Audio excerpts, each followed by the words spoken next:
Hey guys, and welcome back to this channel. In this video, I'll be showing you guys how you can basically claim the item that you got from fishing on the Valentine's event in Fish. So you're just going to go here. It's near, well, it's in Mosewood. You're just going to jump over here and you're going to press E to talk to the guy. Let's see what you've got.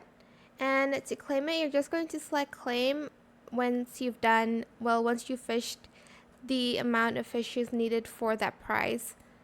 Select claim, and I have unlocked the hard caddy bobber. So to equip that, let's go to equipment bag, then here equip on hard candy.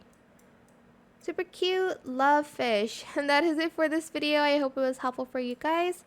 Don't forget to like, comment, share, and also subscribe to this channel if you haven't done that already.